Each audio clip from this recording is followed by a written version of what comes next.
Alice's Adventures in Wonderland by Lewis Carroll. Chapter 2. The Pool of Tears. "Curiouser and curiouser," cried Alice. She was so much surprised that for the moment she quite forgot how to speak good English. "Now I'm opening out like the largest telescope that ever was. Goodbye, feet." For when she looked down at her feet, they seemed to be almost out of sight. They were getting so far off. "Oh, my poor little feet. I wonder who will put on your shoes and stockings for you now, dears. I'm sure I shan't be able. I shall be a great deal too far off to trouble myself about you. You must manage the best way you can." "But I must be kind to them," thought Alice. "Or perhaps they won't walk the way I want to go. Let me see. I'll give them a new pair of boots every Christmas." And she went on planning to herself how she would manage it. "They must go by the carrier," she thought. "And how funny it'll seem sending presents to one's own feet, and how odd the directions will look. Alice's right foot is square, hearthrug, near the fender, with Alice's love." Oh dear, what nonsense I'm talking. Just then, her head struck against the roof of the hall. In fact, she was now more than 9 feet high, and she at once took up the little golden key and hurried off to the garden door. Poor Alice! It was as much as she could do, lying down on one side, to look through into the garden with one eye. But to get through was more hopeless than ever. She sat down and began to cry again. "You ought to be ashamed of yourself," said Alice. "A great girl like you," she might well say this, "to go on crying in this way. Stop this moment, I tell you." But she went on all the same, shedding gallons of tears until there was a large pool all round her, about 4 inches deep and reaching half down the hall. After a time, she heard a little pattering of feet in the distance, and she hastily dried her eyes to see what was coming. It was the White Rabbit returning, splendidly dressed, with a pair of white kid gloves in one hand and a large fan in the other. He came trotting along in a great hurry, muttering to himself as he came, "Oh, the Duchess, the Duchess! Oh, won't she be savage if I've kept her waiting?" Alice felt so desperate that she was ready to ask help of anyone. So, when the rabbit came near her, she began in a low, timid voice, "If you please, sir." The rabbit started violently, dropped the white kid gloves and the fan, and scurried away into the darkness as hard as he could go. Alice took up the fan and gloves, and, as the hall was very hot, she kept fanning herself all the time she went on talking. "Dear, dear, how queer everything is today. And yesterday things went on just as usual. I wonder if I've been changed in the night. Let me think. Was I the same when I got up this morning? I almost think I can remember feeling a little different. But if I'm not the same, the next question is, who in the world am I? Ah, that's the great puzzle." And she began thinking over all the children she knew that were of the same age as herself, to see if she could have been changed for any of them. "I'm sure I'm not Ada," she said, "for her hair goes in such long ringlets, and mine doesn't go in ringlets at all. And I'm sure I can't be Mabel, for I know all sorts of things, and she knows such a very little. Besides, she's she, and I'm I, and oh dear, how puzzling it all is. I'll try if I know all the things I used to know. Let me see. 4 times 5 is 12, and 4 times 6 is 13, and 4 times 7 is... Oh dear, I shall never get to 20 at that rate. However, the multiplication table doesn't signify. Let's try geography.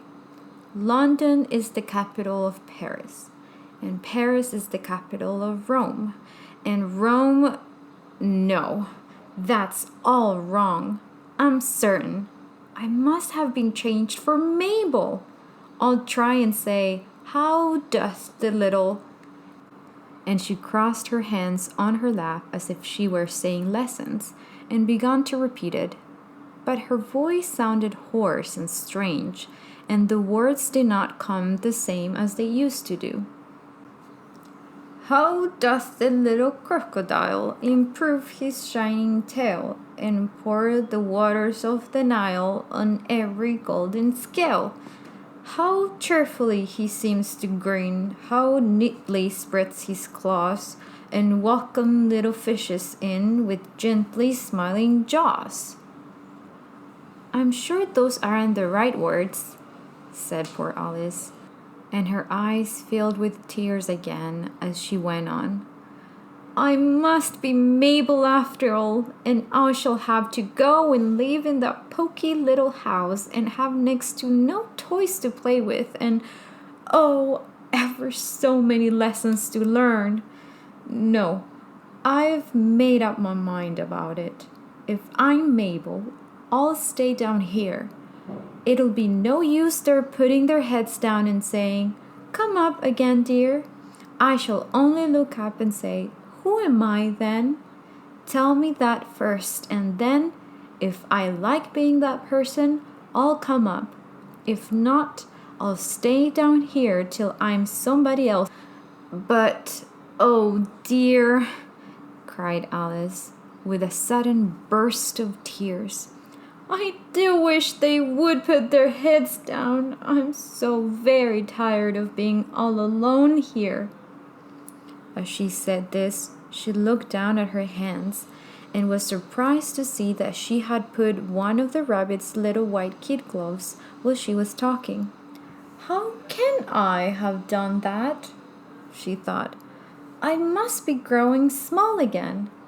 She got up and went to the table to measure herself by it, and found that, as nearly as she could guess, she was now about 2 feet high and was going on shrinking rapidly.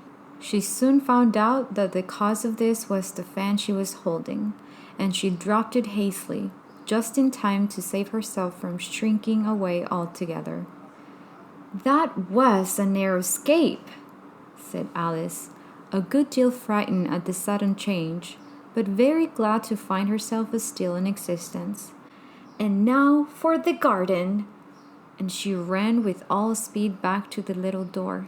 But alas, the little door was shut again, and the little golden key was lying on the glass table as before.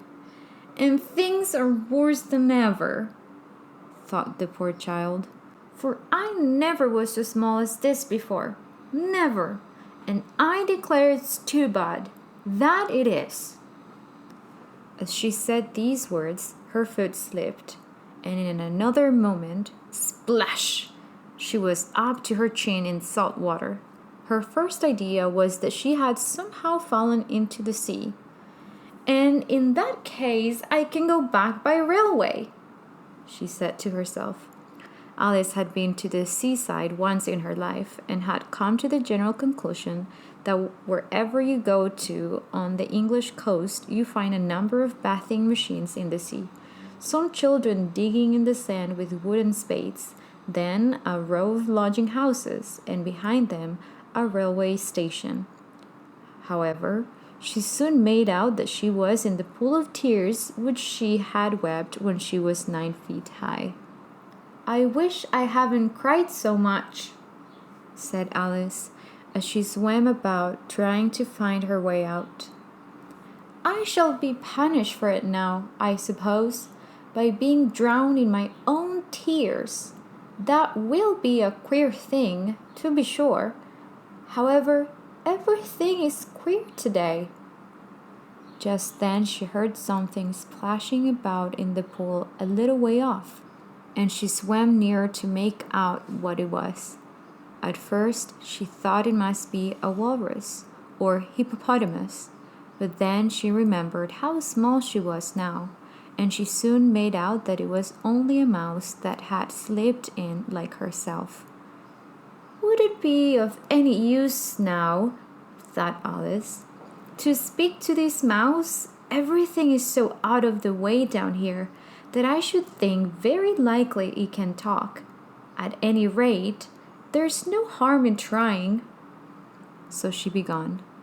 Oh, mouse, do you know the way out of this pool?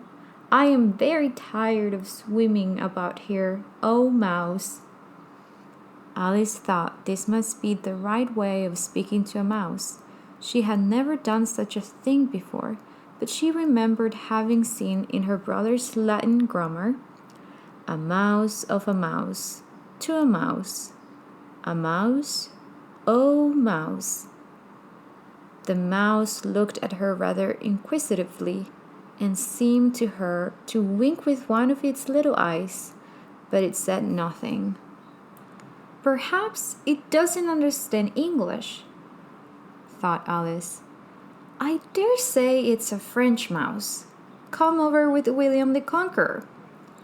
For with all her knowledge of history, Alice had no very clear notion how long ago anything had happened. So she began again, Où est ma chatte? Which was the first sentence in her French lesson book. The mouse gave a sudden leap out of the water and seemed to quiver all over with fright. Oh, I beg your pardon, cried Alice hastily, afraid that she had hurt the poor animal's feelings. I quite forgot you didn't like cats. Not like cats, cried the mouse in a shrill, passionate voice. Would you like cats if you were me? Well, perhaps not, said Alice in a soothing tone. Don't be angry about it. And yet, I wish I could show you our cat Dinah. I think you'd take a fancy to cats if you could only see her. She's such a dear quiet thing. Alice went on, half to herself, as she swam lazily about in the pool. And she sits purring so nicely by the fire, licking her paws and washing her face, and she's such a nice soft thing to nurse, and she's such a capital one for catching mice. Oh, I beg your pardon, cried Alice again, for this time the mouse was bristling all over, and she felt certain it must be really offended. We won't talk about her any more if you'd rather not. We indeed, cried the mouse, who was trembling down to the end of his tail. As if I would talk on such a subject. Our family always hated cats. Nasty, low, vulgar things. Don't let me hear the name again. I won't indeed, said Alice in a great hurry to change the subject of conversation. Are you fond of dogs? The mouse did not answer, so Alice went on eagerly. There is such a nice little dog near our house. I should like to show you. A little bright-eyed terrier, you know, with such long curly brown hair, and it'll fetch things when you throw them. And it'll sit up and beg for its dinner, and all sorts of things. I can't remember half of them, and it belongs to a farmer, you know, and he says it's so useful. It's worth £100. He says it kills all the rats and... Oh, dear, cried Alice in a sorrowful tone. I'm afraid I've offended it again. For the mouse was swimming away from her as hard as he could go, and making quite a commotion in the pool as it went. So she called softly after it, Mouse, dear, do come back again, and we won't talk about cats or dogs either, if you don't like them. When the mouse heard this, it turned round and swam slowly back to her. Its face was quite pale with passion, Alice thought, and it said in a low, trembling voice, Let us get to the shore, and then I'll tell you my history, and you'll understand why it is I hate cats and dogs. It was high time to go, for the pool was getting quite crowded with the birds and animals that had fallen into it. There were a duck and a dodo, a lory and an eaglet, and several other curious creatures. Alice led the way, and the whole party swam to the shore.